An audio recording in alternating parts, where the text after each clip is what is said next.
All right, we're back with another Big Hunt Guys podcast. You got myself, Brady Miller here, and once again, the man, the myth, the legend, the glassing guru. I'm going to keep saying you're a glassing guru, Cody Nelson, because you are. Jay keeps calling me that, so yeah, I'll take it.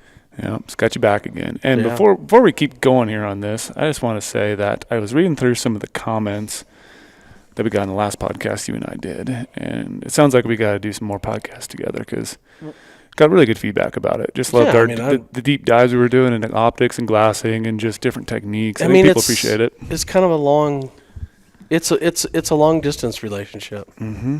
Oh, I like that. Yeah, see where I'm going long with that? Long distance relationship, Absolutely. Long distance glassing. Yeah, we're.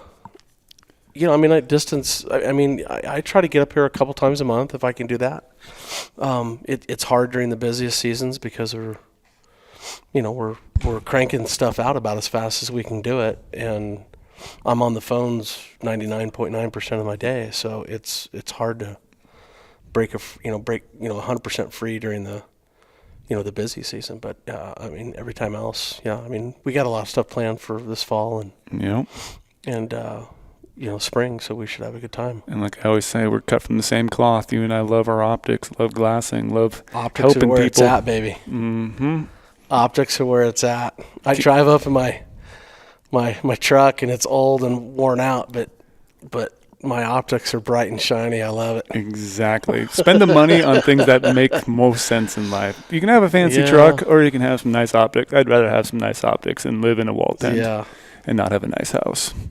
Yeah, it's. I got out this weekend and I got to be honest with you, it was the first time I got out and kids are back in school, kids are playing baseball tournaments and chasing the wife and kids around the house and doing backyard projects and the whole thing, and it's just starting to get we're going to get cool in Arizona, and my favorite time to glass is pretty much September on. Yeah, and right now I'm really excited too because it's we're recording this podcast here mid to late September.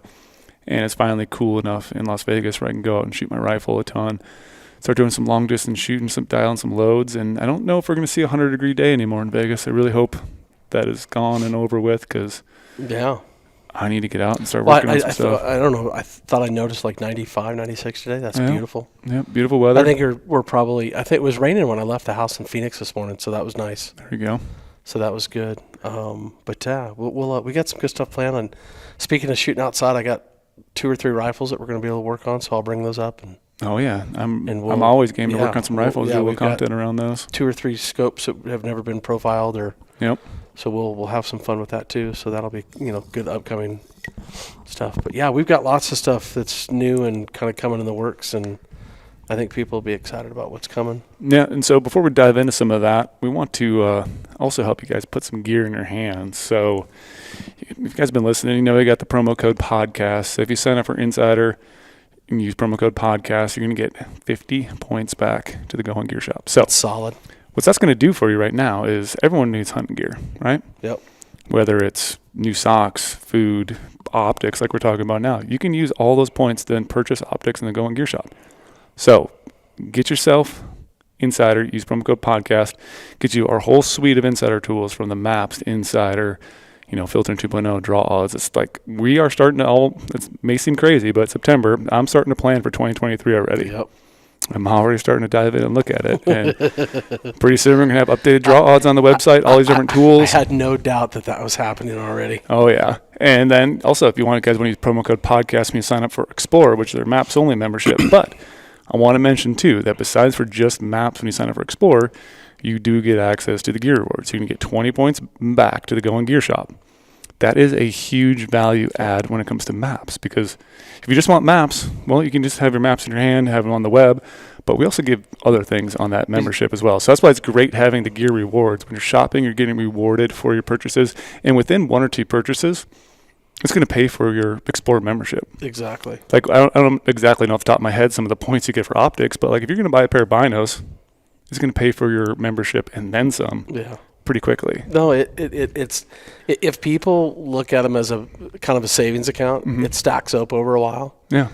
And I have guys that have saved up 400 or 500 points, and they're able to go ahead and take care of a pretty good chunk of something. That's a good analogy. And I don't think I've ever used that one before as a savings account. Well, it just depends, like how there's different stores out there that dividends or however you want to phrase it, but if you just think about it, like I get a check from Costco every year, right? Mm-hmm. So why not?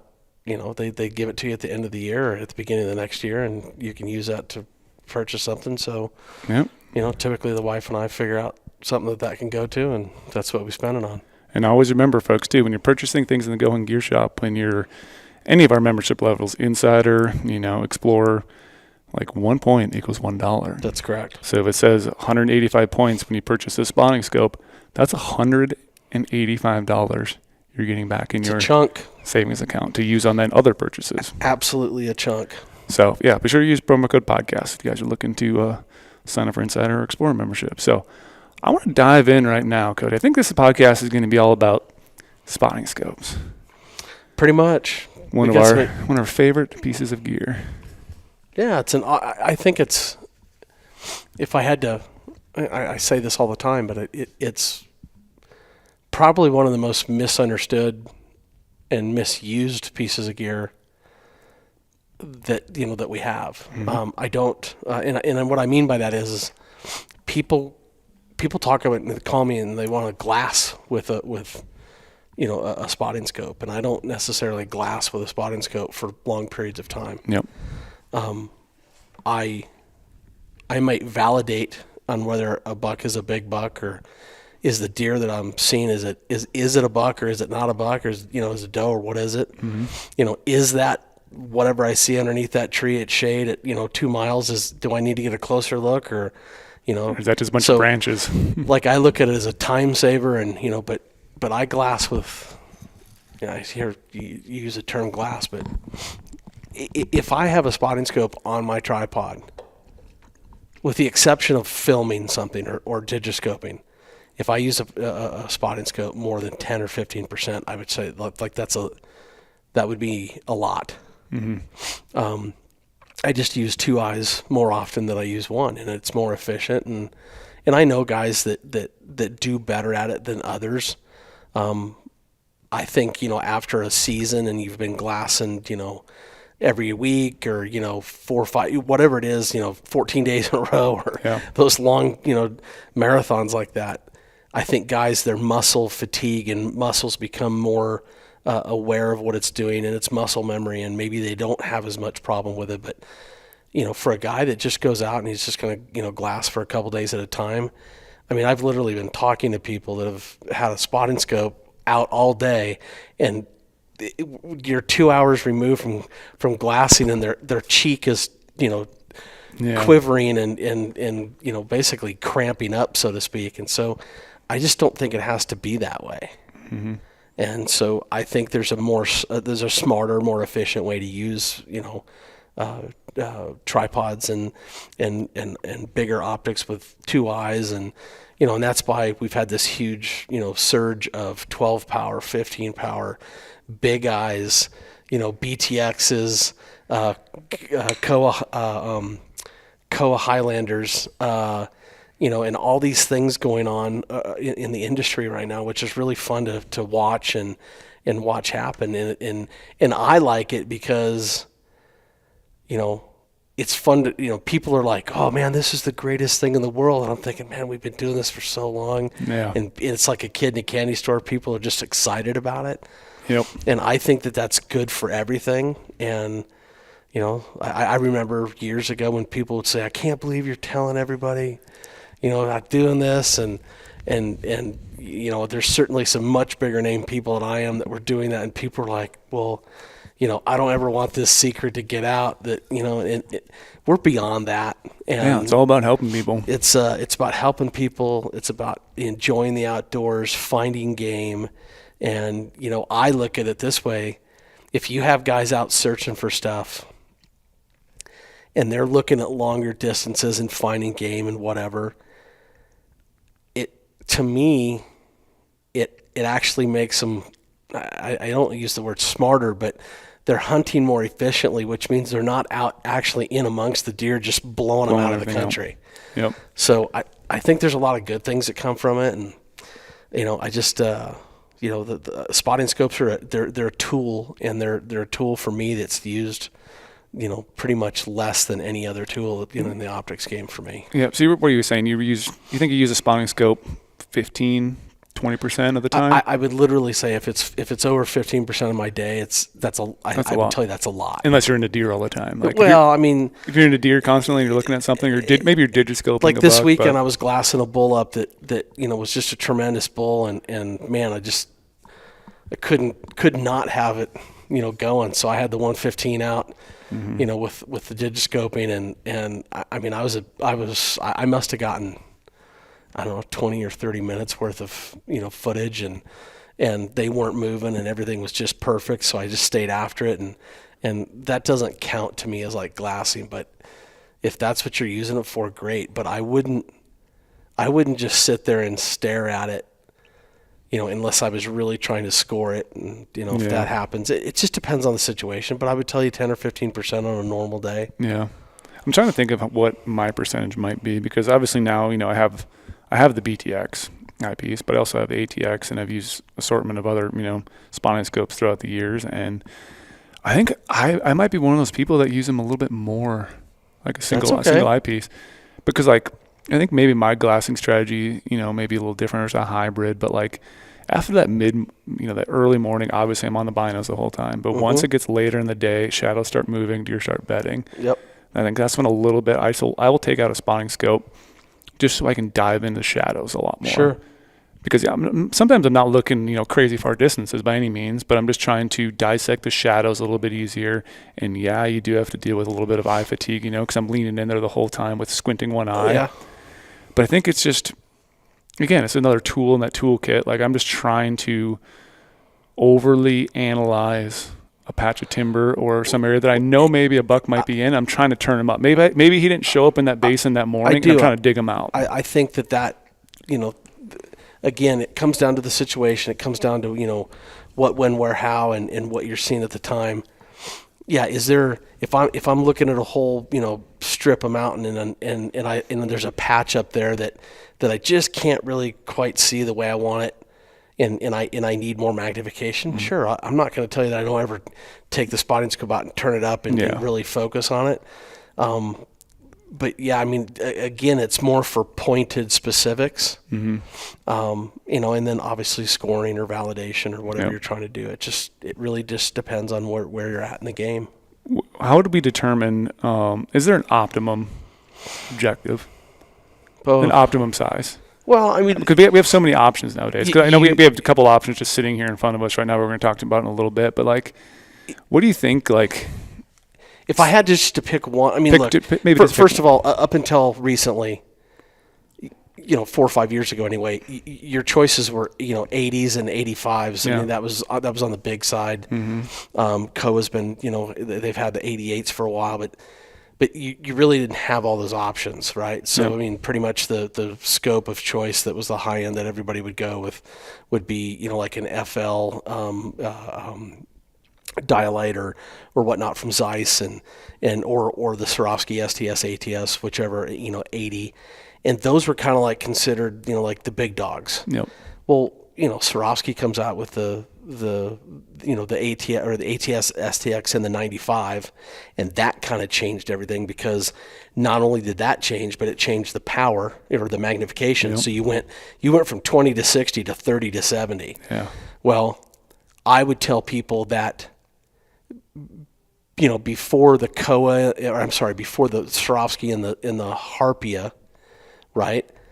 You really didn't have anything over that 60 power range, and pretty much all the scopes, when you got to 60, it would kind of start to be like taper off a little bit. You'd want to back it off until you got the picture back right, and so when I remember distinctly, we had a guy in a shop and he walked in and he kind of looked over his shoulder and he goes, "Is it that good?"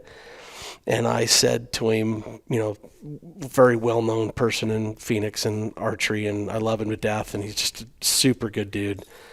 And I said, it'll be the best thing over 50 power you've ever looked at. Yeah. There's just no doubt. And so that I remember that, and remember thinking to myself, God, how far in the power, the magnification range can you go and really still get a quality picture? And then you had the Harpia come out, and then, you had Kowa came out with the 99, last year. And so there's so much more option as to what we used to have. Yeah. And they're amazing pieces of glasses that are glass now. And so, I guess the question is, you say optimum, and I would tell you that, like right now I'm running an STX 85. Yep. And I know that all of this is debatable.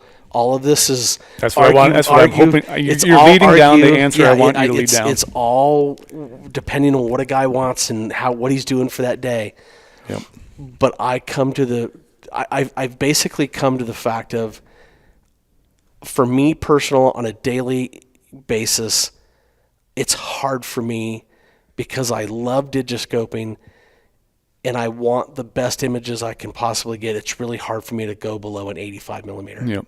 Now, with all the stuff that's available to us today, there's some option. I mean, the glass and the not just the glass, but the systems in which they're the way they're built and how things are coming together, it's getting better and better and better. Oh yeah. So, we'll talk about the STC ATC from Swarovski that just released, and that's another one that, we literally just keep making things better. Oh yeah. And it makes you want to have that golf bag.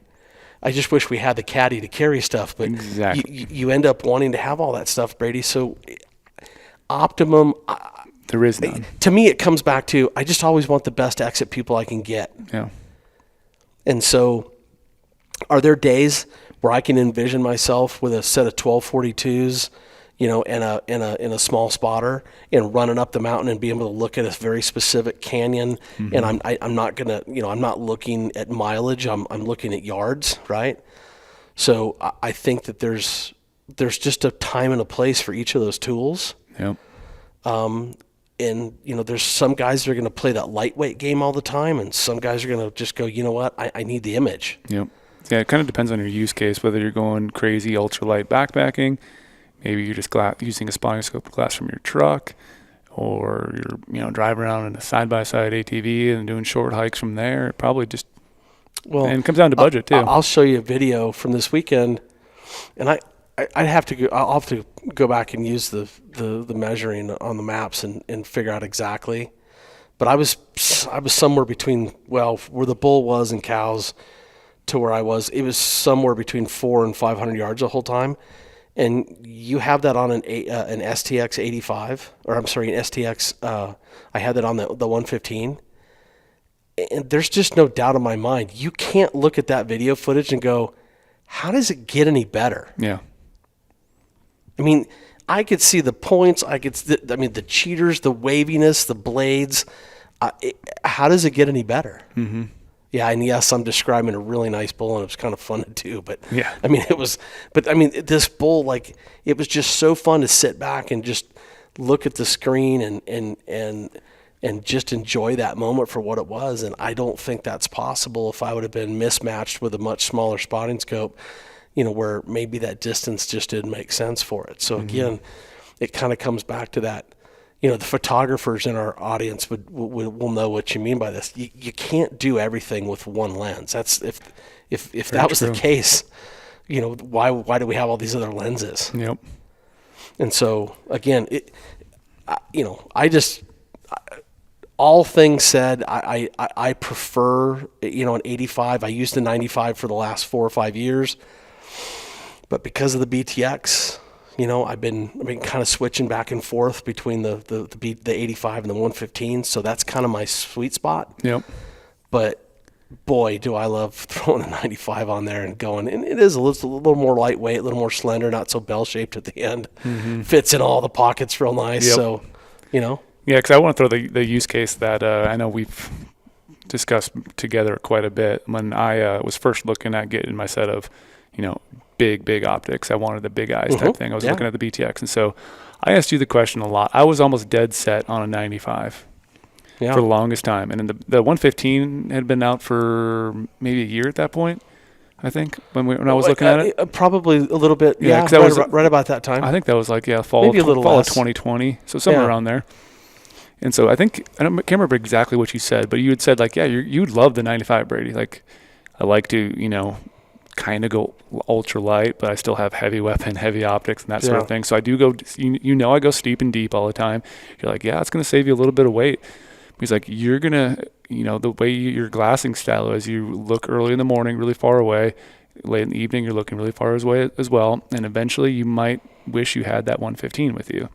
It's like, as long as you're willing to carry it, like, the benefit maybe for my style was going to outweigh the 95, and I started reconsidering a little bit. And then since I've picked up the 115, obviously you let me borrow your 95 for a full year, so I was kind of working around trying to figure out what I liked, and I am still to this day ecstatic that I chose the 115 rather than going with the 95 right away, because now it makes sense for me too, because I started big. This might not work for everyone else, but I have a 115, and I can always go lower. Where if I start, if I'm with a 95, I don't think I'd ever want to get an 85. So it's so similar to each other, and I won't ever want to get a 95 and a 115. But now I could get the 115 and maybe eventually get a 65. Well, this is this is the beauty of like the Kowa 55 series, or Swarovski just released the STCs. Yep, that's the discussion I'm leaning towards. With a 56, right? So now I've kind of covered all my bases. I don't have the 65. Yep. Right, and so now I'm basically 85 to 115. I'm covered. Yep. And yes, I still have the 95, and I will be honest, it gets less use. Yeah. But it did go on Brando's hunting. And that was kind of fun. So fun stories. I don't know if we're supposed to talk about that now. Oh no, he killed a great bull. No, it's a good deal. It's a great bull, and he should be happy. And Porter and those guys getting to use the BTX and that country, that the glassing was just tremendous. Mm-hmm. But you cover 115 to 85. Yep. And then now I have every reason, just to be completely ecstatic about this 56 millimeter. Yep. Because now it really does, it is in the lightweight. It is usable power. It doesn't fall off. Everything is good to go. Let's talk about that real quick. So it's the new ATC and the STC in 17 to 40 by 56, right? Yeah, 17 to 40 by 56. So Swarovski released, which I have been asking, begging anybody that would listen. I have been wanting just the best of the best compact spotter. Yeah. Do you think this is like the Cody Nelson edition, the spotter? Could it I don't know that it's the Cody Nelson, but I mean, I know you've been talking about it for a long time. I can flat out tell you that the guys at Swarovski know that I've been asking when the BTX or the modular series came out. I asked them specifically for a 30 power eyepiece or something to go that maybe could be shortened up and made smaller. Mm-hmm. And they're like, well, yeah, but we got these new. And I'm like, exactly. but I look at that 65 and can we make it, I was like, what can we make other parts for? Mm-hmm. Like, can we just add a small, like, fixed eyepiece to this? Yep. And so, when I was doing that, my goal was always to have a compact spotter. I've owned, and I still own, a 25 to 50 loop-holed gold ring. Yep. I mean, it's that big, but I mean, look, you got it's a 2 millimeter exit pupil. Has it done pretty good for what I wanted it to? Sure, it does, but it's not the glass that we see in optics today. Mm-hmm. I owned a 12 by 40 by 60 when that first came out. Now they have an HD version of that, so everything just kind of keeps getting better. And I always wanted just that ultimate compact. That, like just a ridge runner, man, that you could run up to a place, look what you need to do, use your binos first, get good footage of something. And I think the backpacking guys are literally going to go crazy over this. Yep. They are selling at a blister pace. Explain to me your first impression. So I'll just give a little tease. I think you were out in the field. You had mentioned to me a few days before, like, hey, there's gonna be something cool coming out. You can't tell you anything yet, Brady. And I'm like, I'll wait. You know, Well, I was just kind of getting everybody prepped up. Like, hey, I'm going to call you with some information, and we need to make some moves happen. We need to make some moves happen and get it jumping. But yeah, so I think you were out on the mountain. All of a sudden, I think you called me at like 9:45 or 10 o'clock at night, like after you had been like looking. Yeah. And then like you were literally like so giddy. I was giddy. You were so. I've never seen you so excited. I think this is something that I think people have just been wanting this for so long that the examples that we had before this, like, look, this 550 Kowa is an incredible piece of glass. There's no doubt in my mind. But people were expecting things, from Leica or Zeiss or Swarovski, and it was just like it just wasn't happening. And so, you anticipate and you want something for so long. Like, I'll give you kind of a little bit of a history of that. So you have that 12 to 40, and I'll never forget when Swarovski had, when I first saw the first 65 millimeter, I was like, oh, that. Yeah. And so for the longest time, I thought that was kind of the best, of the smaller spotters. And the one that I was really disappointed that they got rid of was when Leica quit making the 62 millimeter. Mm. And so there's just been all these examples of just awesome spotters that we could have been used to build and kind of keep going on that subject. And I just was hoping and praying for, but that glass, it's like an EL Swarovision in a self-contained. The eyepiece is not components. It's a 17 to 40, mm-hmm. and it's 56 millimeter. I think it's just been made to be as efficient inside as possible because you're not putting two pieces of glass together. So right there, the two filter pieces that are on the outside that are protecting, when you take these apart, those aren't, they're gone. So that means you instantly get a little bit brighter or more detail, probably. I think what it means is you just get a more efficient. There's not as many things to pass through that. Yep. I don't know the correct name for that, but I think of friction loss, but it's not friction. But the fact is it's just got an easier path, mm-hmm. and so I was blown away by that piece of glass. It was the edge-to-edge quality was clear, really super, good field of view at I think it's a 186-foot field of view, at the 17 power, and I think it jumps down to 108, at the 40 power.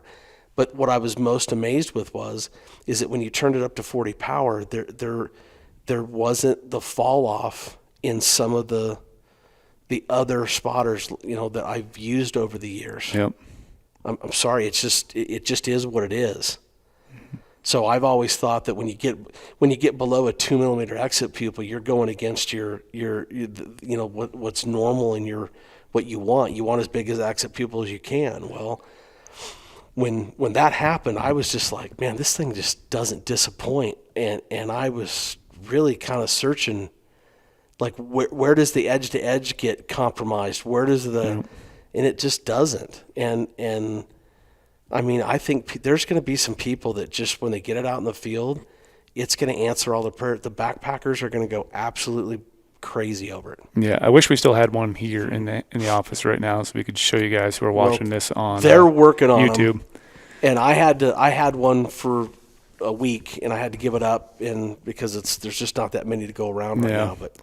When I first looked through it, so I wanted to take it outside and just get it was hard for me to describe like that first feeling, but all I kept thinking about this was like, I think I said we released I don't know what it was, Instagram reel or something like that, but I was like, this is a game changer. Like instantly I was just like, it brings a smile to your face when you look through it and you're like, oh my gosh. And you go from 17 power and you go to 40 power and it's still crystal clear the whole way. And I was looking in the Vegas heat during the late afternoon. There's all these mirages out, and it was like cutting it down. I wasn't like glassing super far with it because I was just at the office here, right. But like I was looking at the detail in the trees. I was looking at the edge to edge, like you said. I could see all the little leaves moving around. I could see all the little details, and it was just super crisp. And it almost reminds me of looking through like NL Pures. Well, I mean, and essentially that they're like NL. Look, the Pure. I mean, there's a couple things different in the way that they've done that with the Pures, but that's why I said the EL Sworovision, because I think that's what it's most closely related to. Yep. I mean, I think we'd have to break it down with the Swaro guys to get all the intricate secrets out there, but I think that's what it is. Yeah, and it's so compact, such a lightweight option. Like, and by the way, you like the angled. I love an angled, yeah. Okay, all right. And I like too how it just breaks it down, makes it seem like it's a little bit smaller. I'm not sure exactly what the two measurements were off the top of my head right now, but well, I can't say this. The angled, I think will for the guys that are using a variety of different, I'll say weighted heads. Mm-hmm. If you're using ultra lightweights, I think the angled, might just, unless you've got a plate system that will allow for a little bit of forward or aft, I think that the angled's going to balance out really nice. Mm-hmm.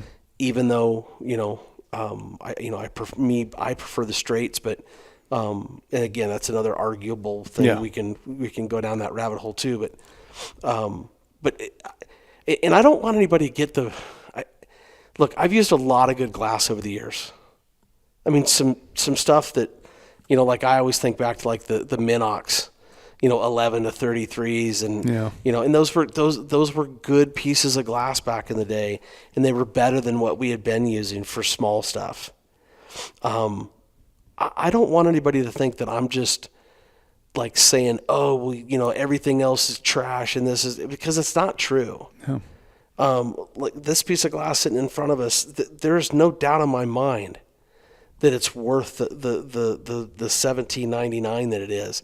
And I've used those and taken those out and had a wonderful experience with them.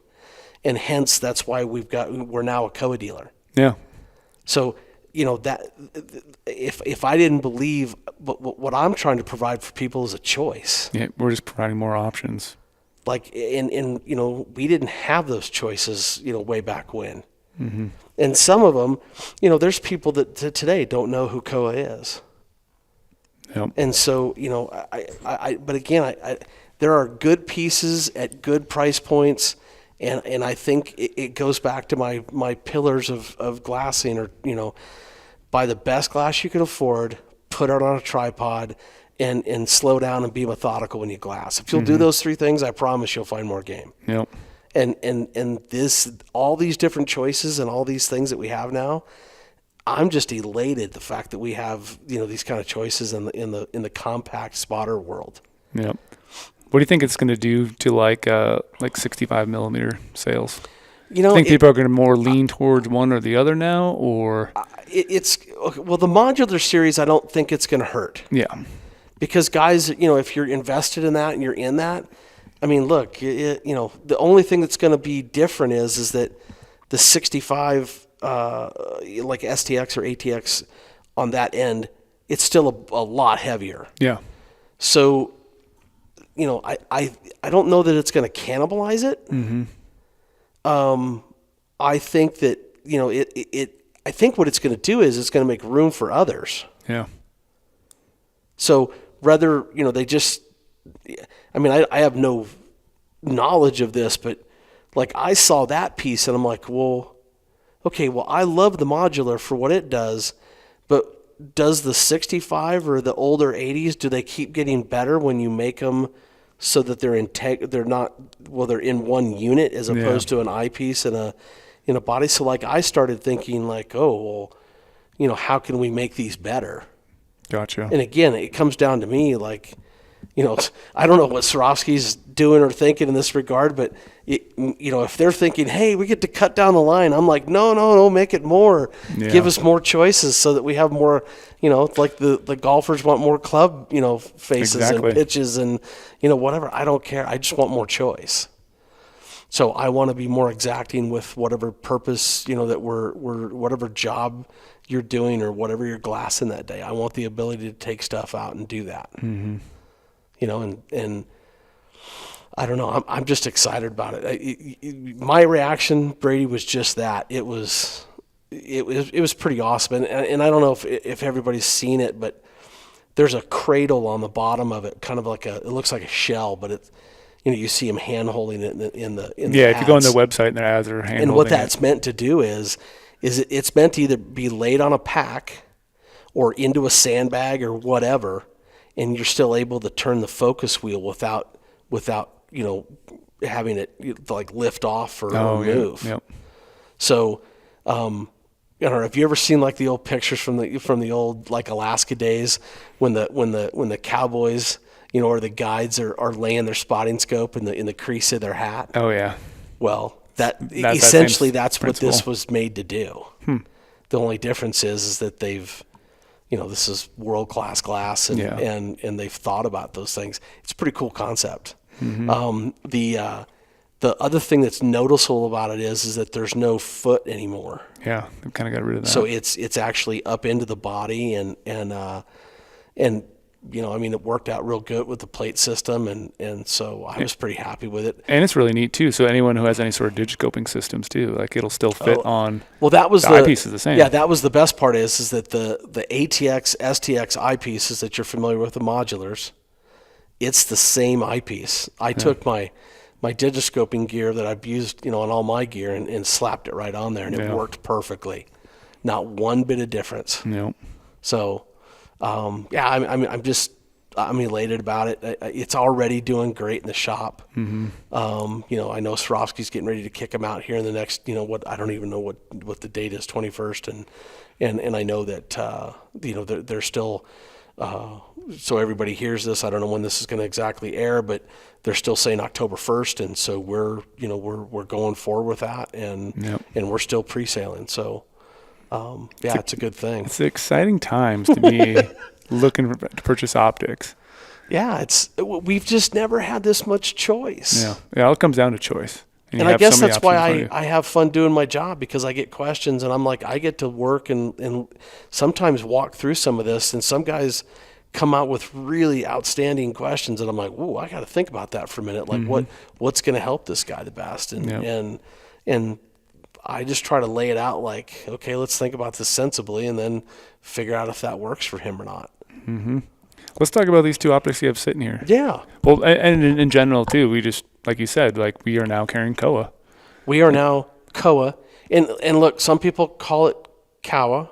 Yep. And it really makes me reach out and ask for certain what they want to be called. Yeah. It's like we were saying off air. It's kind of like the Coues deer, cows deer. The Coues deer, cows deer thing. And look, I'm from Arizona. I've been hunting Coues deer a long time, and you can tell by the way I say it. I don't know. I just can't. It's just hard to say cows deer. I know I don't want to be disrespectful to Sir Elliott, cows, but it's just Coues deer. It just kind of separates them from the, from the groups, I guess. Mm-hmm. But yeah, so Kowa, I've always called them Kowa. I've never been corrected. I don't think anybody's ever corrected me. Yeah. They are now live on the site. We are carrying pretty much the full line of Kowa spotting scopes and Highlanders. And if nobody's familiar with the Highlander series, it is honestly, it's for stargazing. And they're angled and they're a twin spotter and they're built in its own body. It's about 13 pounds. So you're saying if there's mule deer on the moon right now, I'll be able to find them? Pretty part near. They're a 32 by 82 FL glass, and they really are quite amazing. Individual focus eyepieces meant to be used on a super high or a heavy tripod. Yep. Ultra long glassing. I can't say a bad thing about them because I've used them extensively. Enjoy them, beyond all get out. It's a $5,000 purchase, so it's an investment. Mm-hmm. But for guys that want stability, and when I say stability, there's a lot of people that want to lighten things up, but that is made to put on a heavy tripod with a head that will work with that weight Manfrotto 502, Suray VH10, Manfrotto 500. Those will work. And I got to be honest with you, it's when you sit down and you stay low on the tripod and you embed yourself into the side of a mountain, it's a really pleasurable experience because you don't have a lot of vibration and a lot of movement, and you can just see detail. And it's really where I learned about long distance glassing. Yeah, and that's like basically extreme long distance glassing. Yeah. You could basically sit there instead of dropping all your eggs in one basin. You can sit there and glass from a super far distance away and kind of pick up animals really far away. I mean, it does. It just shows you that when you look at things far away, we've always kind of said you may not be glassing for today, but you're glassing, for tomorrow's hunt or whatever you're doing. And it really is that. And those Kowas, man, the Highlanders, I will always have a place in my heart for those. But if you think you're just going to walk around and carry with them, I mean, I literally know guys that backpack with them, and I know that's extreme and crazy, but I know guys that have done it, and it's not for everybody. But there are guys that have done it, and they take them in and they sit on high, mountain points, and they can see for ridiculous distances, and those guys have done and been very successful with that. My thing is when you have a 13-pound optic, you got to have a 5, 6, 7-pound, tripod to balance it and subdue it. I like it, out of the truck and within a reasonable distance anyway. But, that was, you had the Dr. Optics back in the day, and, the 30 by 80s and the 40 by 80s super wide angle. You have all these different stuff out there, and the Kowas were always looked at as like, hey, those are as good as it gets, and they were. Yeah. They still are. Yep. I looked through those a couple years ago looking for deer, and I was blown away with what you could see with them. And again, I had a heavy tripod. I was starting to glass for a while, and all of a sudden I'm like, oh, I got a deer. Guys are like, where's it at? And I pulled my head out of them, and I realized I was glassing 4 miles away. I was like, oof, wait. I need to glass a little bit closer. Their application, is literally for stargazing or looking at the moon or what have you. But they also became really popular at long range shoots. Oh yeah. And the spotters and the guys that were sitting behind, really they had a military application because the guys that were sitting behind snipers in sniper school, were calling wind and doing stuff or observing or whatever, and they realized that they were, these big giant binoculars is what they were using. And just because when you're looking at stuff 1,000 yards, the whole reason behind the both eyes open is it's no different than just both eyes open with binoculars.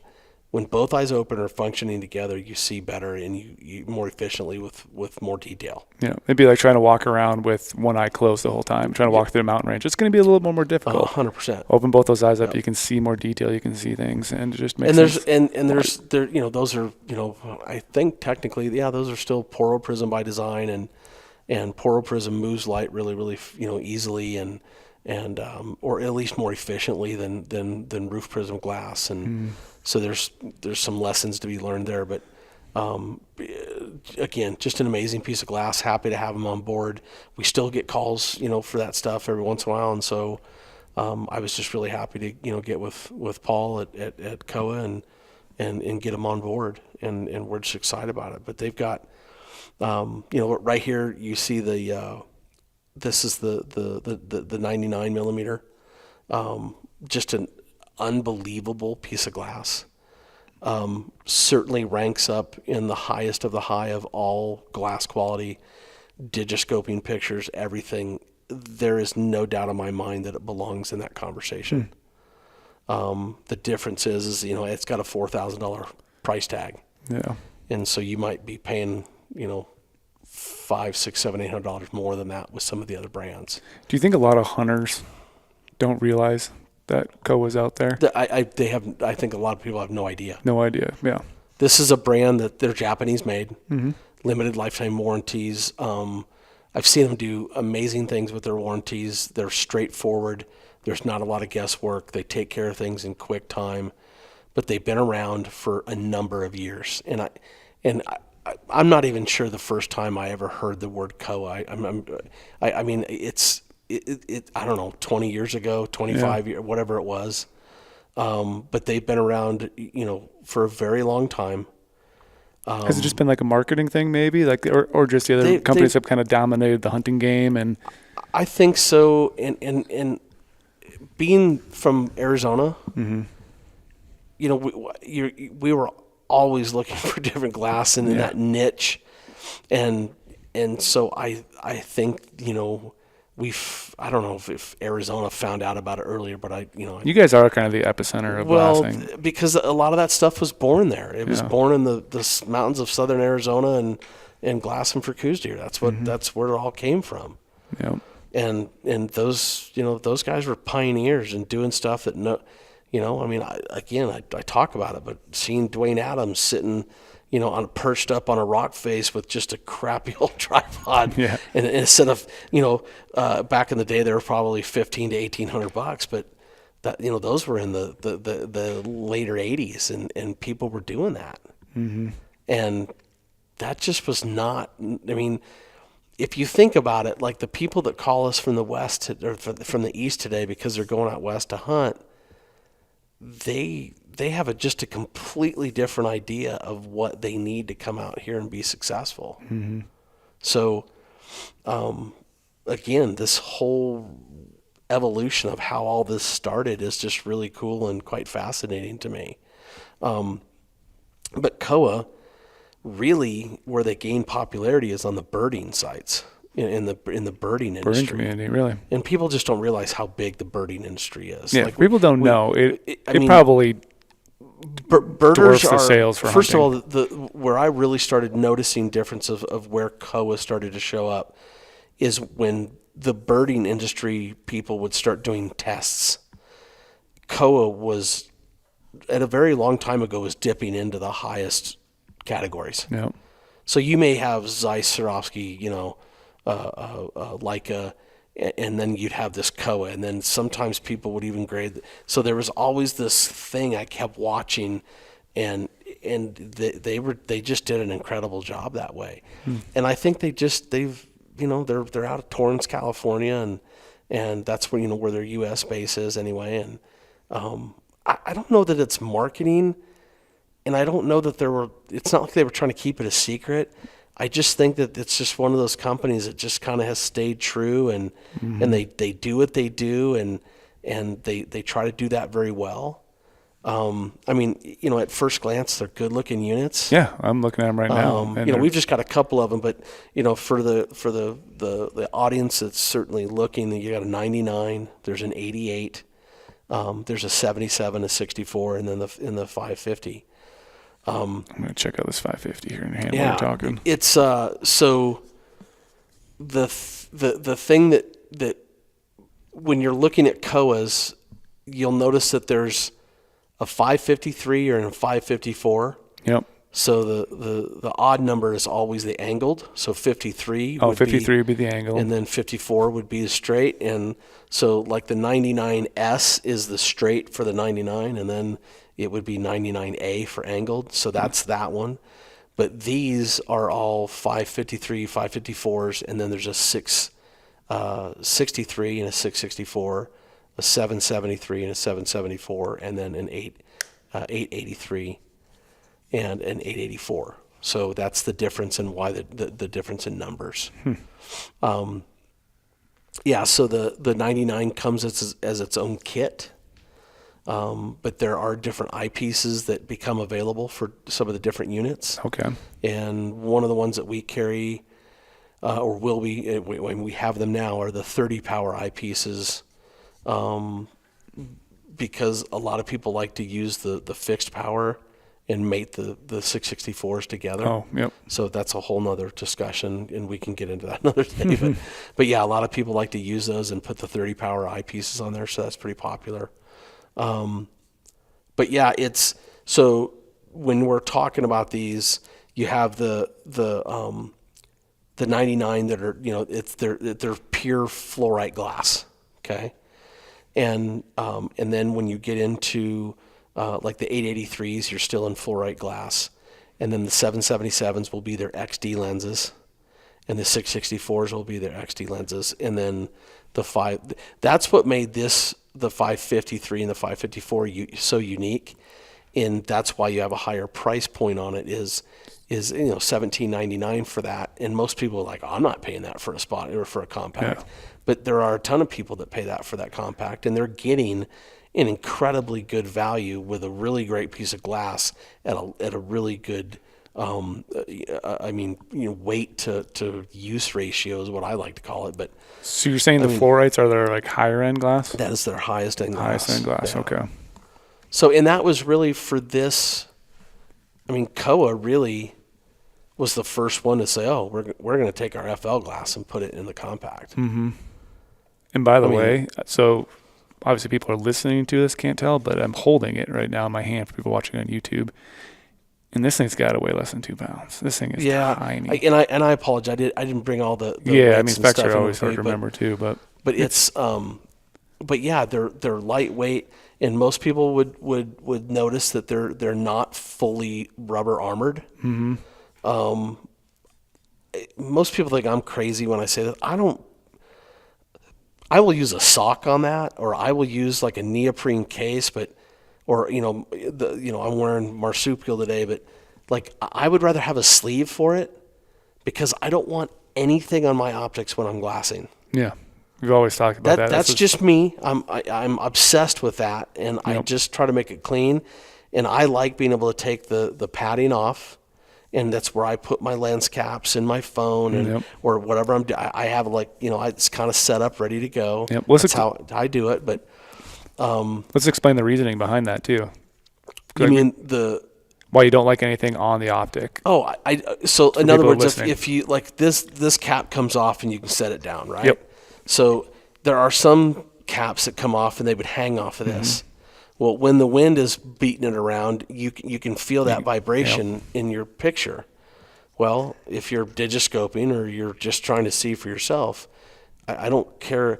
I love the macro micro focus system, but that's all null and void if you've got optics that are vibrating. So basically, anything you're attaching to a spotter that can catch wind, it will catch wind, and then it basically is going to act as a sail.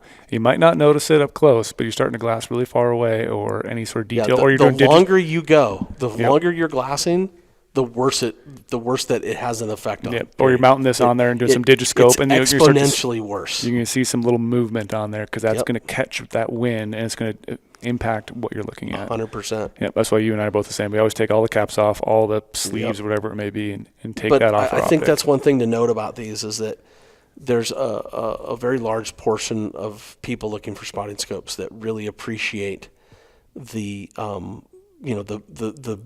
big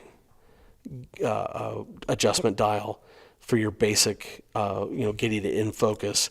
And then you reach up to the it's like a coarse and a fine. Exactly, 100%, and it's just geared differently, and it really, really helps. And it's in a really good spot too. Like I can easily just reach this with my pointer finger and just adjust it very, very slightly. Yep. It's in a really good spot. I noticed that right away when I picked it up. Yeah, so they're just phenomenal little pieces of gear, and they've a lot of people again would frown upon that being not armored, and I either use a wool sock or use a marsupial or use something that is of padding, and I think you'll understand exactly why. But it just is what it is. Yeah. So, but again, just fantastic pieces of gear. Super excited to bring them on. And we got a bunch of content coming over that, and but I think people would be really surprised on how they perform if they just give them a chance. And they're more expensive than your mid-grade pieces, but they give people those options. That they can get into that $1,500, and then they can go up if they want to do. And it's a pretty interesting company, and I'm just happy that GOHUNT's going to be part of the, helping kind of bring them along. Yeah, that's why I've actually physically been selling them since 2010. And obviously my time here, there's kind of been this really cool resurgence of glass and certain things, and so this is one of those reasons. That's what I like about you, and you really are passionate about optics. Obviously, that's why we call you the glassing guru. It's so hard to explain to people how much you love doing it. Mm-hmm. I just would rather be out glassing, finding stuff than not. I'm going to go back out and help, this weekend with that early rifle tag. And I mean, I've been out, a couple times this year. I get out, and now all I can think about is checking my gear, cleaning my lens, make sure everything's good. And I just want to be out there looking for game. Mm-hmm. So I'm going to do that this weekend. What else you got planned this fall, Cody? I didn't draw any tags. My kids, my wife, nobody drew tags. So who's that helping? there's a couple things going on in in December tags that a couple people have that'll help with, and then this early rifle tag that has been going on. I was gonna go out last weekend with Campos, but Campos, he's such a dog and killed early. I know, what a guy! Yeah. Just goes in he there. He was so excited that yeah. he called that ball. I mean, he was elated about that whole experience. Yeah, did he call you on the drive home? Called me on the drive home. I think the breath was still coming out of the bowl when he texted I already me. texted you. No, he was beyond. Yeah. He was beyond excited.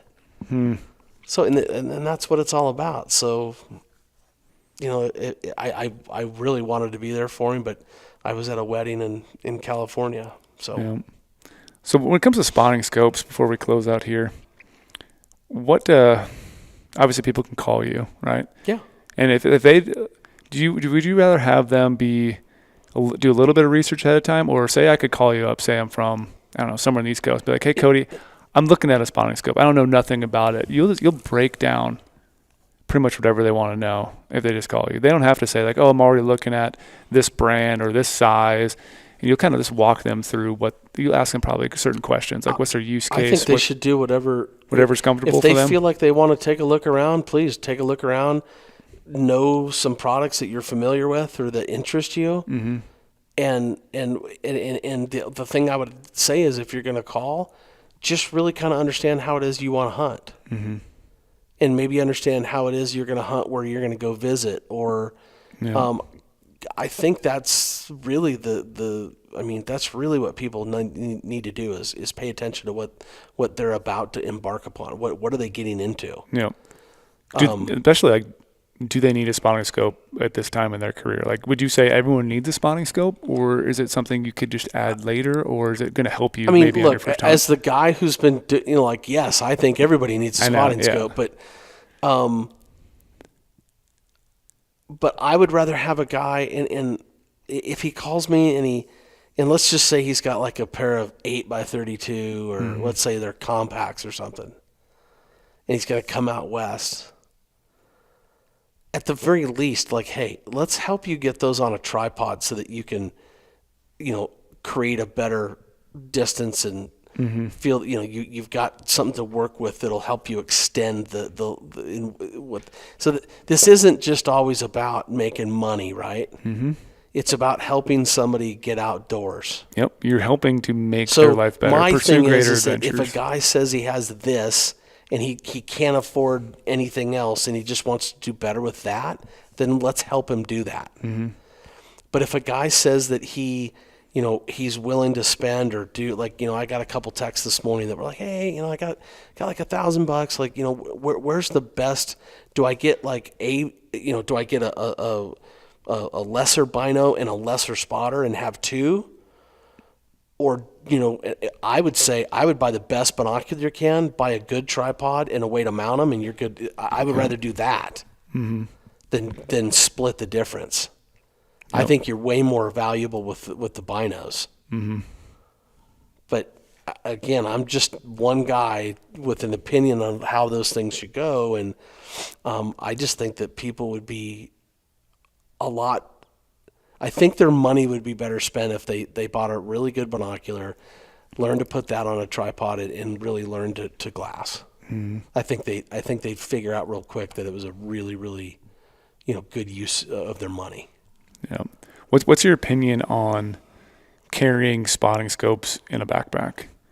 Do you always want to have some sort of sleeve like a marsupial, or do you feel comfortable like taking the spotter on the table right now, maybe putting it in your backpack, putting some clothes around it? Or do you feel like since you are spending some money, you should try to protect this? Or even those guys who put the tripod on the outside of their backpack and have that spotter always attached right there and they're hiking around. Yeah, I got to What do you frown on any of that stuff? Personally, that's never going to happen with me. You always try to put it in your backpack. It will always be in my backpack. So even if you're maybe say you're moving only 500 yards, you would probably take that spotter off that tripod and put it typically. Yeah. Yeah, I mean, if it's that short a walk, I might even just have it in my own hand. But the accidents and the things that when you've stood on the counter and helped people for so many years, I would just take it off, put it in your pack for 5 minutes. Mm-hmm. That's okay. You're not going to miss anything.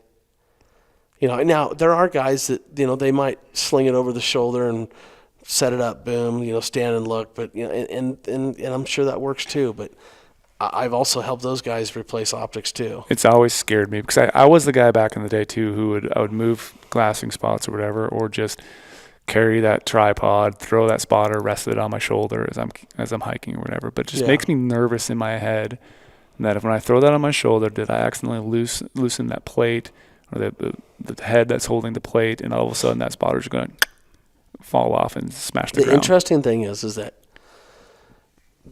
so I've had people tell me, "Oh, well, I put it on my backpack, and the tripod is compacted. Yep.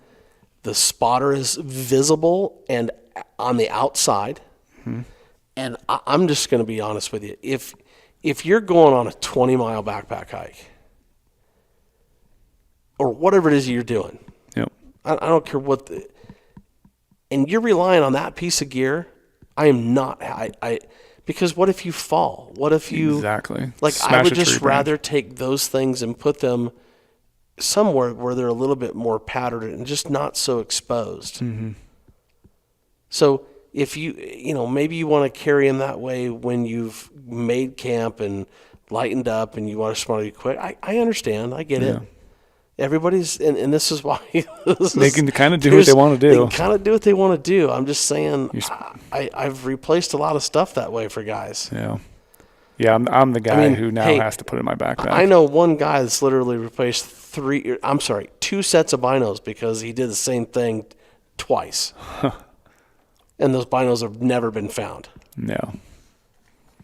So I don't care whether it's spotting scope, binos, whatever, I mean, I've been driving through a unit and you blow by somebody on a quad or something, and to see a $2,000 pair of 15s, like on the tripod, and then just bouncing, and you're just and they're just eating dust. Yeah, I've seen guys do that with spotting scopes, how they leave them attached to their backpack, put the backpack on the front of their quad, and it's strapped in, but they're just driving. That's just bouncing, and then it eventually moves over, starts hitting that rail, starts banging on the ATV rack. None of it's good.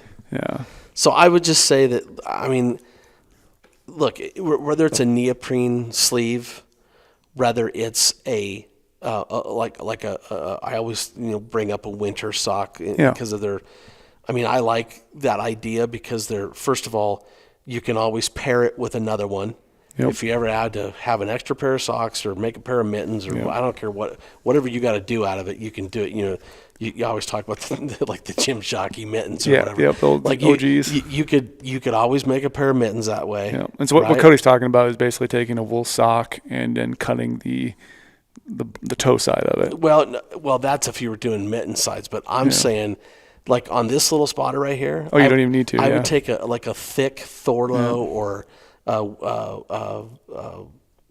don't care. Name the brand made, or the make, and I would just literally slide it over, and then when you need a glass, you pull it off. Yeah, you can do that too. You've always got one, and by the way, those socks are typically synthetic. Yeah, they're water phobic. They're padded, and they're warm if you need an extra pair of socks or hands or, I mean, who knows what happens, but I think Trail uses that. Yep, Trail does it. I think Trail actually has his cut. I think his is cut at the end. That's what I mentioned the cutting I think part. Trail had his cut so that the foot goes through there. Oh yeah, that's what he it is. does. Yeah, I think that's the foot part. And he may have the other end opened up. Yeah, there's plenty of ways to do it. Whatever you need to use it for. There's always a different way to do it, and so there's neoprene sleeves out there. Some of the manufacturers, they come with it. Mm-hmm.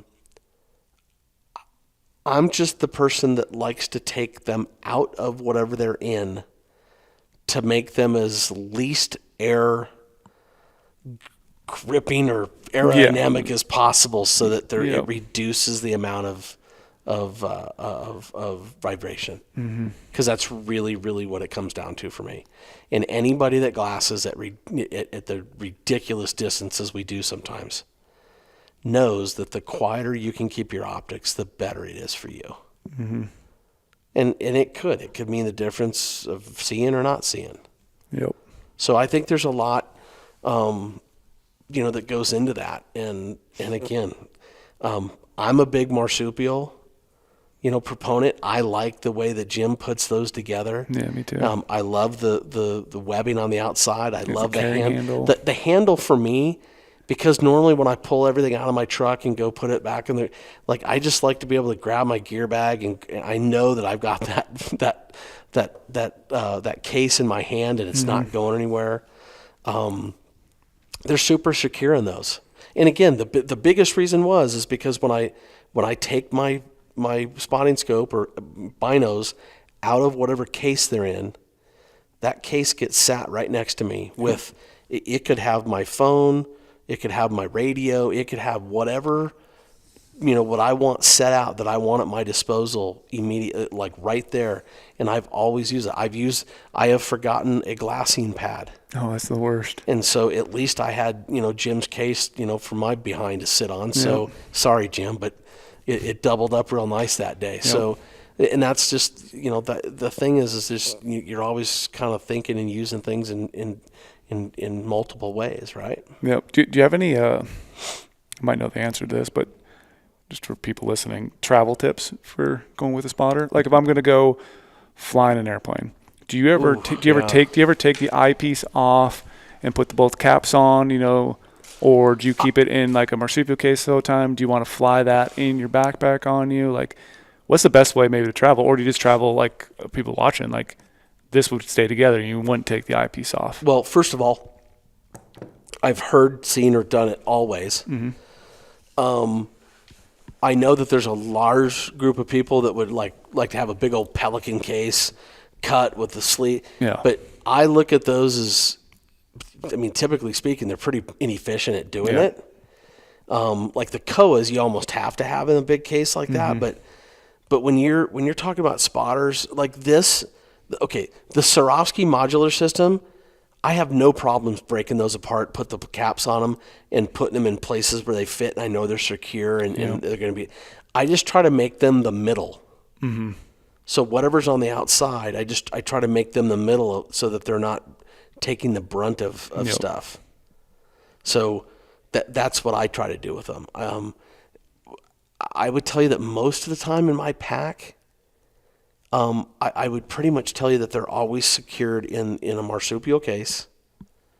And then I just try to put them in a spot that they're not on the outside. Yeah, that's what I've made a mistake before doing some of these like filmed hunts when we have camera guy, we have myself, Neville, Trail, whoever it may be. We have so much gear in our truck.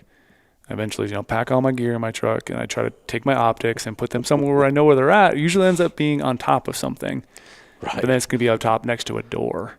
Oh, yeah. And so it's like one of those things you never want to have it on top next to a door because everything's going to be moving around, driving on a gravel road. You open that door, what's the first thing that's going to fall out? Your spotting scope. I've had that happen before where I've caught a spotting scope it wasn't a padded case, but still just like messes with my mind. I don't want that thing to fall and hit, even though I might only hit a foot on the lower part of the door or whatever, but know where you're putting your spotter. That's why now a lot of times when I'm driving, I take my spotter and I put it in the front seat of my truck, in between, right next to my gas pedal, basically, that little area right in between the driver and the passenger. Rest it right there so I know it can't go anywhere. It's not going to fall off anything. It can't roll around, not going to fall on anything. So it's just I try to baby my spotting scope as much as I can because I know it's such an expensive piece of gear. The number of times that I've had to repair an optic because it somehow got close to the door, and when they opened it came flying out. Yeah. So yeah, that happens a lot. But I would just tell people to be methodical about it and just think about it. Mm-hmm. And I always, again, just make the optic the middle. Yeah. Yeah. It's the only way that I can tell you. I mean, if you take one of your bags and you know that bag is the bottom, and you run your eyepiece all the way down to the bottom, and that's kind of the corner of your deal. Yeah. I'm just telling you, somehow, some way, that's going to get affected one day. Yep. So there's been a lot of optics replaced over the years, or had, full-blown new lenses put in because of that. I would hate to have that happen on a hunt. Oh, my gosh. Well, I just always laugh about, they pack their pack, and, that's the guy. I don't know if you've ever been around this, but you ever see a guy just unload his pack and just drop it? Oh, yeah. It's so heavy, you're just going to let it drop, and that's probably where your spotter's sitting on the inside of your backpack. That's just not happening. I always cringe, too, when I see people sitting on their backpack, when I know they probably have some expensive toys in their backpack, and they just use it as a seat. It's like, do you realize there's some gear in there? It might be a stove, might be anything that you're just bending right now. Well, yeah, there's always those things you're like, well, what if that guy really, I don't know. There's just certain things I've seen over the years when you see it happen, and you go, there's only one way for that to happen like that. Yeah.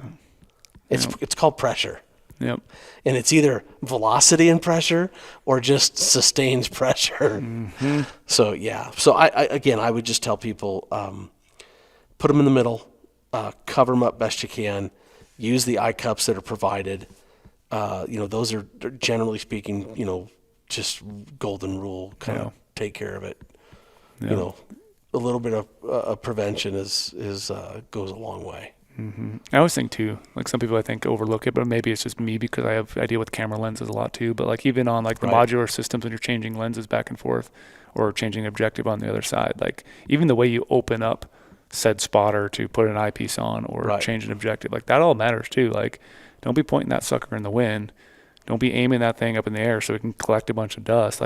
Be mindful when you're opening up any sort of optic, put an extra jacket or open up upside down so anything will fall out, the dust-wise, it's not going to attract dust in the middle. And just be careful when you pull up these spotting scopes and take them apart. So on the modular series or any of these, when they have the little caps for the interior lens, yep. I think those are the most important caps ever. Yeah. Don't lose those caps. I try to have extras when I can. Mm-hmm. So, if you have to break yours apart to carry or travel or whatever, call somebody and ask if you can get extras. Yeah. Because if those are gone, it's hard to protect those places. Mm-hmm. So that's what I would do. But yeah, spotting scopes, Brady, they're a really important piece of gear, but I look at them as a tool that needs to be used for certain things at certain times. Yeah. And there's, the straight versus angled argument. Everybody's got a way to do it. No, the angle's the only right way. Well, I'm a target acquisition quick guy, and I want it right now. Yeah. And that's okay. Mm-hmm. But I'm not here to tell you, I say it all the time. If you are on the desert floor looking up at the top of the mountain, an angled is more comfortable to look through. Yeah. But if you want to acquire that target most quickly without having to move your tripod around, I feel that I use straights more often. Mm-hmm.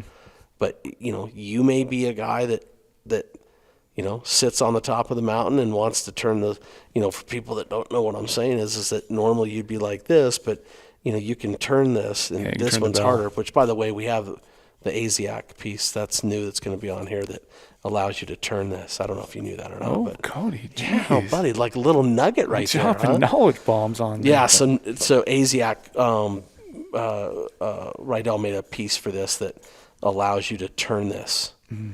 So, and it just basically, it doesn't replace this, Yep. but it sits on the side and allows you to turn this into itself. But yeah, so if you were sitting there and you were trying to look downhill, or instead of, when you get to a point, the angle becomes too great.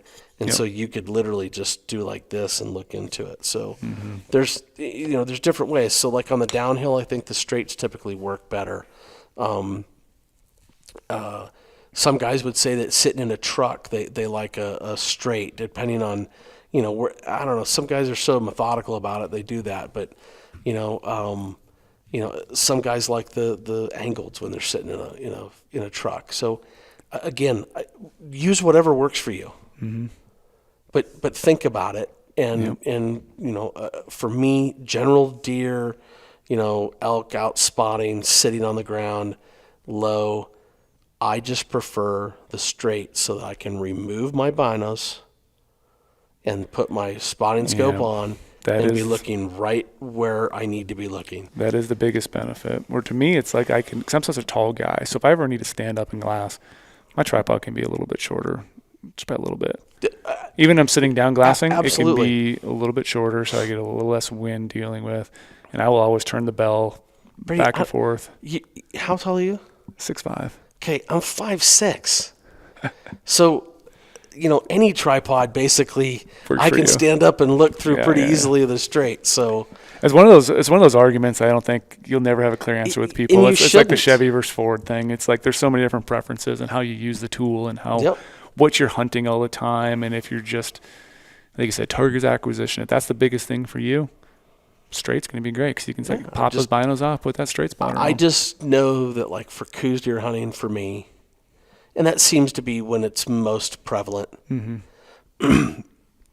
when you find a buck and you think to yourself, man, that looked pretty good, but I need to know, like, right now because he's going into some thicker stuff, I can jump on that and find that target again really, really quick with way less effort. And I think back in the day too, it's not too much of an issue now since most people all digiscope with their cell phones. But I think back in the day too, it was a little bit better to digiscope off an angled because it puts that weight a little more centered instead of like hanging down on a thing. Like we had those big, cameras back in the day and those big mounts we used to use digiscoping. Remember those? Like all these different wheels on it and things you could adjust. When I was digiscoping that bull this weekend, okay, I just happened to be like in an odd spot and I try not to stand up, but the way that it all came together, I found him from one ridge and I moved and literally I got in the truck. I mean, I found him at such a far distance. I got in the truck and was able to get and break the distance down really, really close. And, that 400 or 500 yard mark, which first of all is so lucky. It's not even funny, but it just happens that way. And knowing the terrain, and I just looked at the map and went, oh, I can go right there.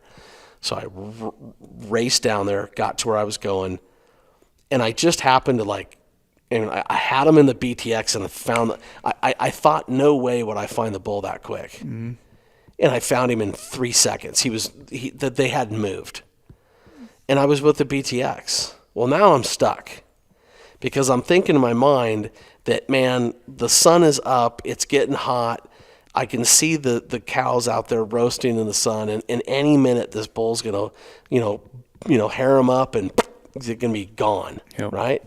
So I did. I hadn't digiscoped with this particular setup with the 115 while, so I broke the 15 off, threw my STX on, popped it right in there, and we were good to go. And literally, I was like, I didn't have to move anything. I was just like, oh. Yeah, perfect. But I had to work on the angle a little bit, and I mean, it was perfect. I didn't have to do anything. Yeah.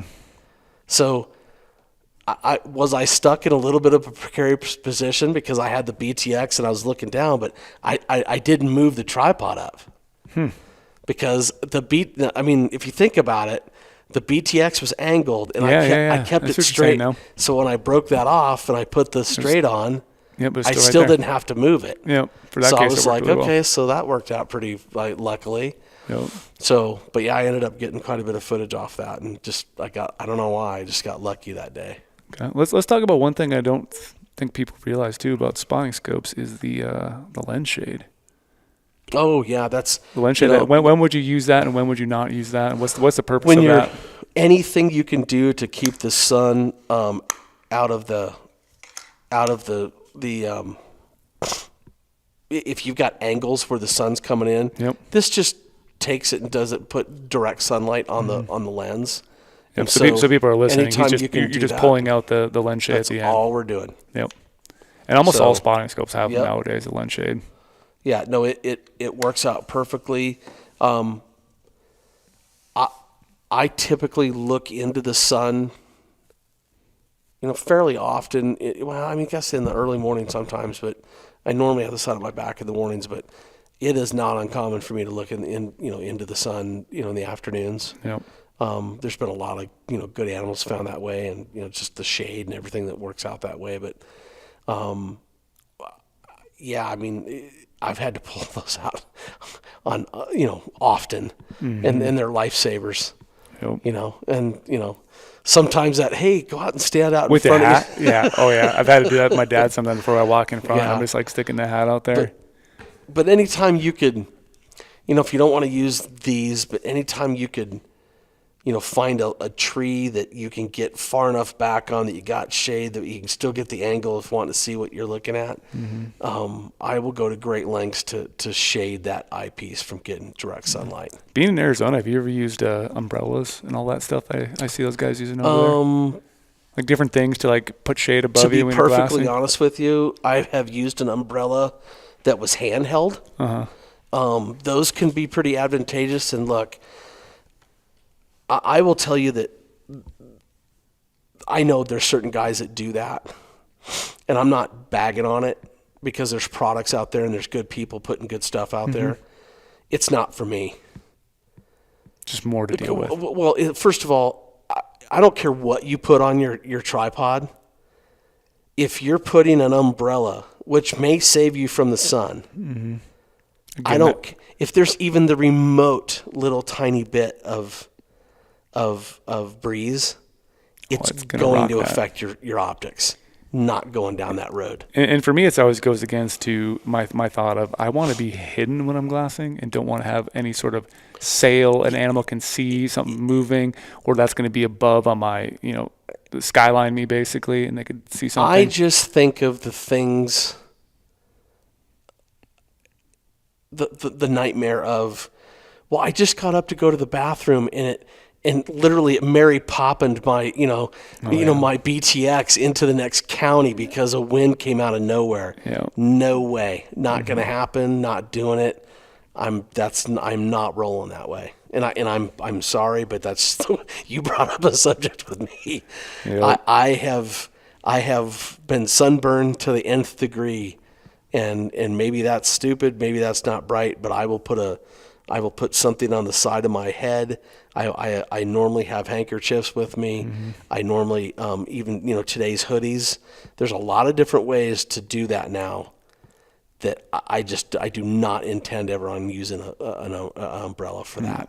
Another thing you mentioned too, which is another thing that it makes me cringe, and I see people do this, and I have walked over and grabbed other people's spotters before and remove them off tripods.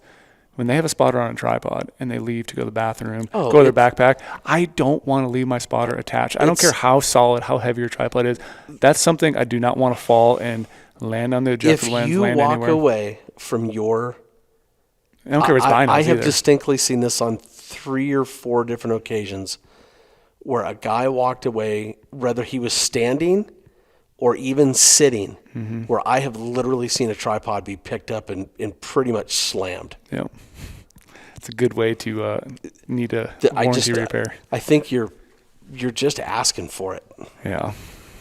If you're going to walk away, just pick the whole thing up, just lay it down, or at the very least, widen your legs out as far as they can be, laid out, and mash the center of gravity down to as small as you can do.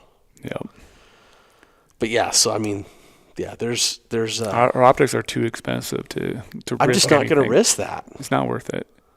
Not worth it at all. I mean, I'm out testing gear all the time, and I don't want to. I mean, I'm responsible for that stuff. It's not free. Yep. I can't remember if we touched on this in the last podcast I had you on, because that was a while ago now, even though we just released it. But what about the old pirate patch over the eye? Well, what are your thoughts on that? I think that if you need it, I think you need to do it. I think whatever helps you relax. Mm-hmm.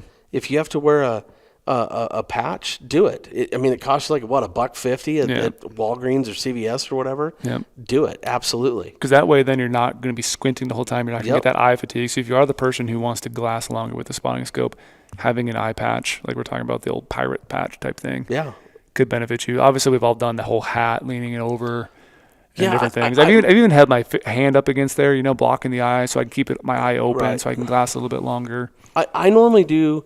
Like, I will take the hat and turn it, and block the sun out. Mm-hmm. But, I don't know. I guess I've been doing it so long now that my muscle is pretty much used to it, doing, squinting or whatever. But, I can close. Like, if you watch my wife, I love her to death. She can kill me for saying this. But she literally has a hard time closing her eye without, like, squeezing her cheek and all the muscles together, right? Mm-hmm. And so, and I don't know, I laugh at this and call me romantic or whatever, but I love the fact, because when she blinks at me, I get both blinks. I get both eyes. So I love that. But there are people that have trouble with that muscle in their face. Yeah. And I think that the patch is a perfect reason to do that. Mm-hmm. So, why not do it? Who cares how you look when you're out hunting? As long as it makes you more successful. But that's the thing is like, this will be interesting to people. I know that people are going to laugh, and I can't remember what the name of that. My kids, one of the eye patches that I use for them, because they're all left eye dominant, they're left eye dominant, but the guns are all right-handed. Oh yeah. So it's all backwards, because I'm left-handed but right eye dominant. They're right-handed and left eye dominant. So I have them wear a patch when they're shooting, right-handed guns, and it works out really well. But I found this patch that was part of a costume. Oh my gosh. And how the patches from CVS or whatever, they're kind of hard. Yeah. This is a soft patch. So it's not like it's pressing on you. It just lays there. And I'm going to be honest with you, that's the best patch I wish I knew where that came from. Well, Halloween's coming up. Well, so if you guys are out looking for costumes right now, try to find some pirate patches. You'll notice what they are, because they're almost quilted. Huh. And I know somebody's going, I can make that. Yeah. But there's a business idea. It was just a super easy little package, or the piece that my kids, when I would put the one eye piece, they'd be like, God, Dad, that kind of bothers me. I'm like, we'll try this one. Yeah. And as stupid as it sounds, I'm just telling you, it worked. Okay, I'm going to go out and over-engineer a patch and create one. It's patches. I would use them 100% if that's what helps you. One other thing too, I was curious about. Just give your eyes time to, when you take them off and you go to look through the binos, just give your eyes a second. Let them focus. Close your eyes. Oh yeah, otherwise you'll probably be. Yeah, just open. Just take a moment. Mm-hmm. Rest them real quick. Do you ever, when you're glassing for long, like obviously you said you only use it 15% of the time, but do you ever switch eyes with the spotting scope? Like go from your right eye to your left eye? I have done that. I will tell you that was a long time ago. I would tell you that was when spotting scopes were not what they are today. Yeah. The whole glassing to your head hurts and then you need to switch eyes. Yes, and I will tell you that the lower the power, the better. There have been a few times that I got really good. And you talk about muscle memory.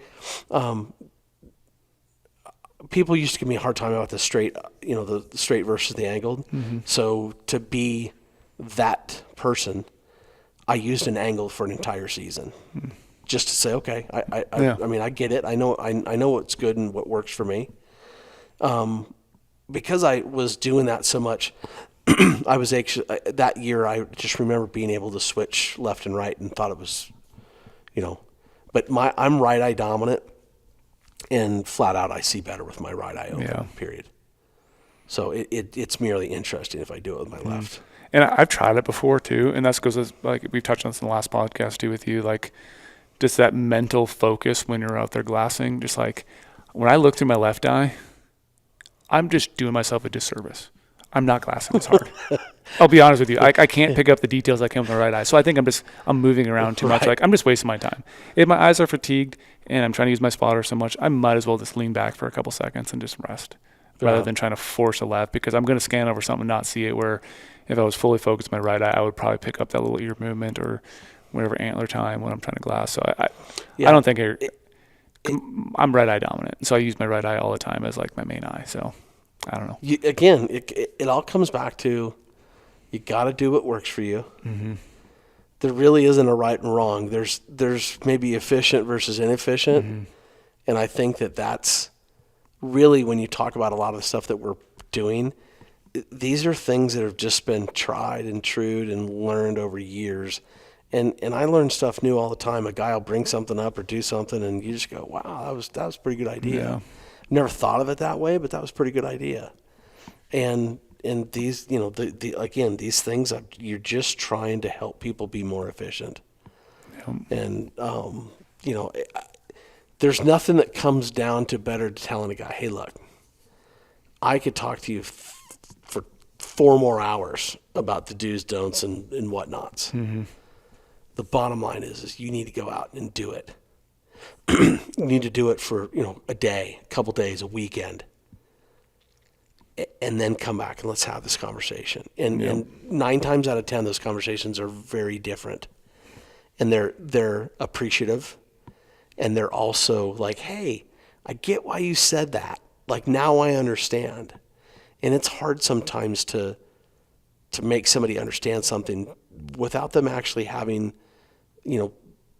glassed. Yeah. And glassed from a tripod. And once you've done that, and everybody knows that there's just things that happen that over time you're going to get better at it, and you're going to figure out ways to keep your optics stable. Man, Cody, what a wealth of knowledge you are. It's just a simple thing like glassing. That's why I love talking to you. It makes me excited. I mean, how fun is it that people ask me all the time, and I am so blessed to be doing and working for the company I work for, to be supported like that way, to where I get to go, and my job is to literally explain to people how to be successful at finding game. Mm-hmm. Super cool. Seriously? Yeah. I mean, I absolutely love what I do. My kids, they see the passion in me, and I think, I've done some different stuff for the last years, and it's just my favorite thing to explain to somebody that I'm trying to help you. Do you ever go at night when you're sleeping, do you ever dream that you're glassing? Have glassing dreams? That's funny that you say that. I've never dreamed about glassing. Oh, I think you probably have. You just don't remember it. I've dreamed about shooting. Yeah. But I've never dreamed. I don't know that I've dreamed about glassing. But I dream enough about glassing every day. Through the whole day. Yes. No, but like my kid, I don't know. They probably get tired of hearing me say, I don't know. There's my daughter. Where my office is, her room is right outside. She can mimic me doing insane, funny things, just certain sayings, and it's pretty funny. But I'm a better person when I've gone out and glassed for a day or a weekend, and and I've connected, and you've had those times to, you've had those times to. Like, I call it glass time, like driving, but it's glass time like when you're just quiet. You're just listening and watching nature and, do its thing. And I had bulls bugling behind me this weekend, and, bulls in front of me, and I'm looking at this giant bull over here. And, I was not thinking about work. I was not thinking about, I wasn't thinking about, I got to pay that bill, and, we got to, we're doing this yard work. And I just kind of zoned out for a day. And those days, how do you not like that? Yeah. My phone wasn't going off. Yeah, that's what's really always intrigued me too about the whole Western hunting, and because everyone knows I grew up in Minnesota. Not a lot of long distance. By the way, that was the videos and the stuff, and your dad shooting, and oh yeah, and I mean all of that was just, I was like, nah, because I'm not from Minnesota, but my mom's whole family is from Minnesota. My dad's whole family is from Minnesota, and I could just go back and I mean, those summers back there were my favorite. Oh, I was blown away how green it is all the time. Like when we were back, that's what was really enjoyable. Like my dad and I, like you said, we did a bunch of shooting this last weekend. My brother got married, busted out his gun. We're dive into things, talking about how excited we are for the fall. But it's like, that's like we said, like glassing to me is really why I came out west in a way, because like it's so open. It's rewarding to sit there all day and just glass. Oh, like you're just saying, it's so peaceful. You realize certain things about yourself, and you're sitting there. You can have your thoughts to yourself. You're focused on the task at hand, and it's just relaxing. Be up on top of a mountain and glass. Like there's 1,000 different ways to kill an animal or find an animal, still hunting, whatever, tracking animals. But there's something to be said about glassing. Yeah, I mean there's something so peaceful about it, and again, I don't like to. I don't know. I mean, I get all. It's just hard to explain to somebody who's never done it. Mm-hmm. And you can go spend a morning, and there's a lot of people camping this weekend, and I mean, there was a place that I went, and what I thought was really ironic is that there was probably 20 people in this camp. Mm-hmm. And there was a group of bulls that was just going absolutely bonkers between us. Yep. And I'm thinking, and I could kind of see this camp, and there wasn't one person that I could see that like got up out of that camp. It was like, wow. And I'm thinking to myself, man, how lucky am I? I got to watch that group come up out of a bottom, move up through a saddle and across a road into a new little deal, and go literally right by a camp spot. And I was like, man, there wasn't anybody that even came out inside that just looked around and said, anybody see that? Yeah. I mean, it was like a full-blown beehive going around them. And I thought to myself, man, I got to see that this morning. And I'm looking at another group of bulls over here, and I got satellite bulls over here, and then you got the one guy you can hear from down the road that just blows up the generator. Yeah. And like, well, I guess he's not going to hear any of that. So it's just always interesting to see how people do different things in the outdoors. And again, I don't like to tell people how to spend their time but I'm all for music and all that stuff, but like I don't glass with AirPods or anything. We were talking about that in the last podcast. Trying to be focused. I just try to be. I just love to be in the moment and listen, and quite frankly, and I mean the last time I did that, I had in the exact same spot. By the way, the last time I was there, I had a bull literally almost walk over the top of me.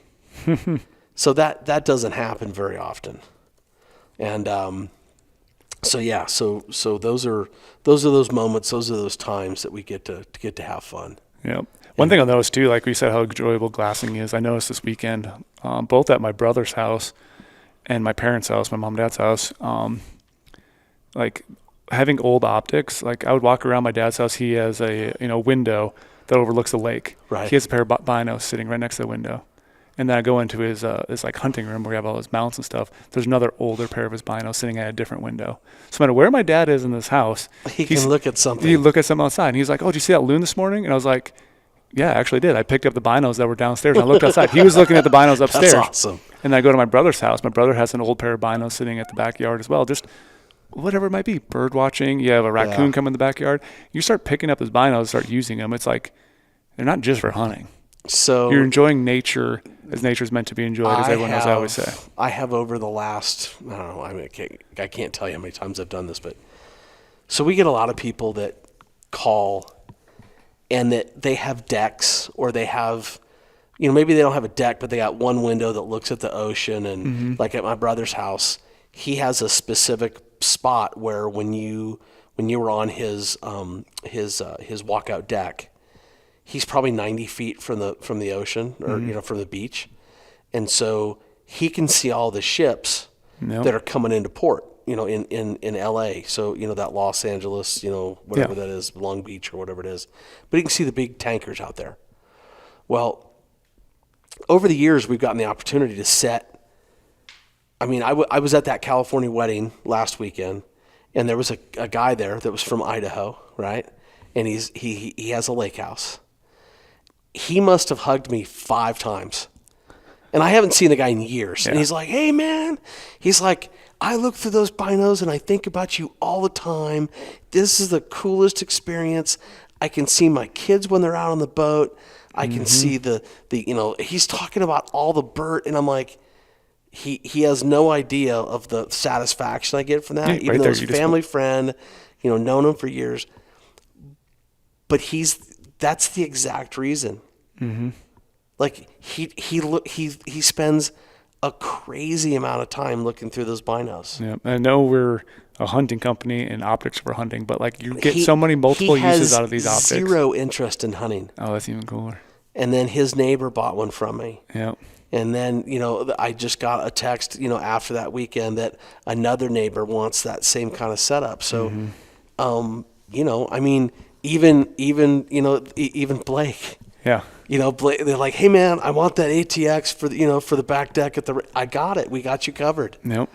And I think people have a thing about, looking at wildlife and just being connected to it. And maybe that's just as connected as I'll get. Mm-hmm. Optics do connect you with nature.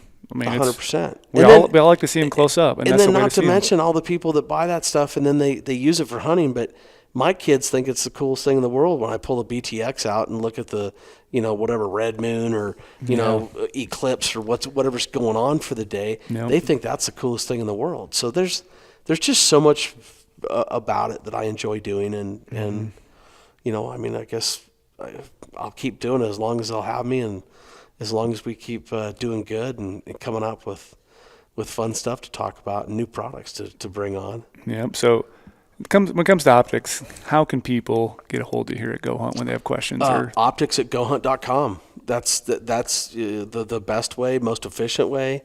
You can always call the main line, 702-847-8747, and Taylor or Paul or Michaela or any of the CS team will get you in touch with me.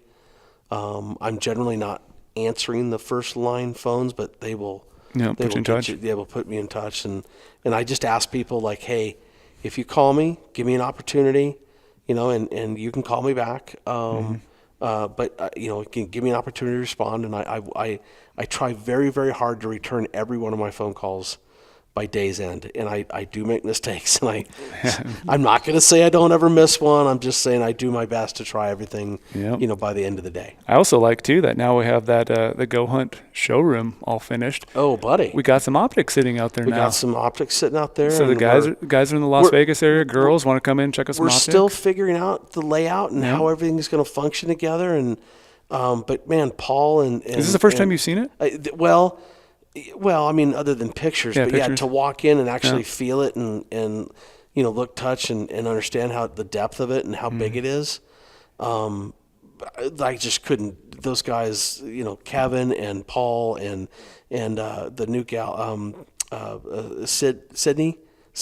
Yeah, I think so. Yeah, I mean, they're doing an awesome job, and I think it's going to be a destination place people want to come and visit and meet the great, Brady himself. No, they want to hang out with you and talk optics. Yeah, but I just sit in my back little corner and punch keyboard all day and test things out. Well, sometimes we have to do that. Yep.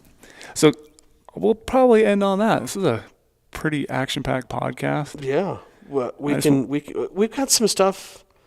There's some new stuff coming in the shop, and we're always working on stuff, and I've got the interest in people. So we talked about it last time about the tripods and stuff that we're working on. So things are coming and progressing, and we're just trying to make things more efficient and help people make decisions better, faster, and so that it serves their needs. Yeah, and I just want to point out a few things too. So if you guys missed it, we launched a couple different YouTube videos you and I did recently. Some of the tripod videos. Yep. And obviously, we talked about this one. We have Kowa now in the GOHUNT Gear Shop, so you guys can check that out. And if you did miss Cody and I's last podcast, I know I referenced that several times in here. That's just podcast episode 34 on the Big Hunt Guys podcast. Definitely check that out. That was probably, anytime I get to hang out with you, Cody, is probably the highlight of my life. But that was a really good podcast. I felt like we talked about a lot of different gems of different glassing techniques. Like I said, the mental side of glassing, all sorts of different gems we jumped into there. So be sure to check out that podcast. And hey, one of the things I wanted to bring up that I didn't, I was laughing because I was supposed to ship these binos back and I didn't. And I was talking to Cortland at Zeiss, and he's like, "Hey man, where are my binos?" And I'm like, just not going to be back in time for that yet.